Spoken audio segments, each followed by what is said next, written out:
இடத்துல ஒரு பொருள் கிடைக்குதுன்னா பக்கத்தில் வந்துட்டு வளம் இருக்கும். ஏன்னா இன்றைக்கி நம்ம தொழில் புரட்சியோட விளைவால் என்ன பண்ணுறோன்னா, ஒரு இடத்துல வந்துட்டு நமக்கு கனிமம் கிடைக்குது, அதை லாரியில் ஏற்றிட்டு போகிறாங்க. இன்னொரு இடத்துல தொழிற்சாலை இருக்குது, அவங்க வந்துட்டு முதல்நிலை உற்பத்தி பொருளாக மாற்றுறாங்க. இன்னொரு இடத்துல அதை வந்துட்டு பேக் பண்ணி இன்னொரு இடத்துல வந்துட்டு பயனாளி கிடைக்குது. இதெல்லாம் வந்துட்டு இந்த வாகன பெருக்கிறதுனால இன்றைக்கி நமக்கு நடக்குது. தொழில் புரட்சிக்கு முன்னாடி வரைக்கும் பார்த்தீங்கன்னா ஒரு பொருள் வந்துட்டு அதனுடைய மூலப்பொருள் கிடைக்கிற இடத்துல தான் உற்பத்தி செய்யப்படும். ஏன்னா ரொம்ப தூரத்துக்கு தூக்கிட்டு போகிறது கடினமாக இருக்கும். நம்ம கற்கால மனிதர்களுடைய கற்கரிகள் எங்கே குவியலாக கிடைக்கும்னு பார்த்தீங்கன்னா அதுக்கான அந்த குவாட்சைட்கள் கிடைக்கக்கூடிய இடத்துக்கு பகுதியில் தான் அந்த குவியல்களாக நமக்கு கிடைக்கும். மற்ற இடத்துல பார்க்குறப்ப 1-2 கருவி கிடைக்கும்.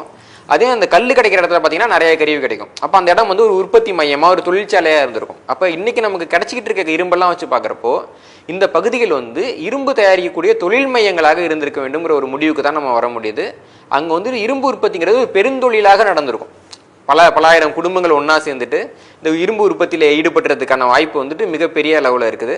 அப்போ இந்த பகுதிகளில் நம்ம இன்னும் நிறைய ஆய்வு செஞ்சோம் அப்படின்னா அந்த இரும்பு உற்பத்தி தொடர்பான தொழில்நுட்பங்களை கூட நம்ம தெரிஞ்சுக்கிறதுக்கு நிறைய வாய்ப்பு இருக்குது. தமிழக வரலாற்றை பார்த்தீங்கன்னா விழுப்புரம் மாவட்டம் பல்வேறு வரலாற்று தடங்களை உள்ளடக்கிய ஒரு பகுதியாக இருக்குது. இப்போ இரும்பு பற்றி நம்ம ரொம்ப வாதம் பண்ணிட்டு இருக்கோம்.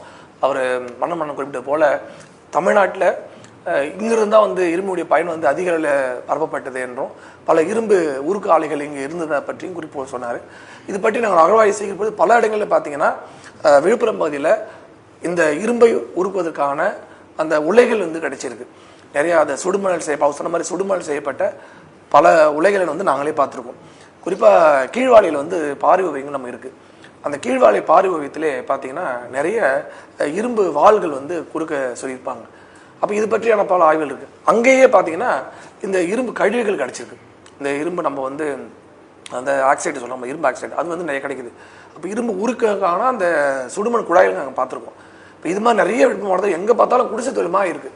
இப்போ அந்த விழுப்புரம் மாவட்டம் திருமணி ஆறு, பம்பை ஆறு எல்லா இடத்துலையும் பார்த்தீங்கன்னா எங்கே பார்த்தாலும் ஊர்களில் பெரும்பாலும் பார்த்தீங்கன்னா இந்த இரும்பை உருக்கின அந்த கழிவுகள் வந்து நம்ம பார்க்க முடியும் நிறைய இடங்களில்.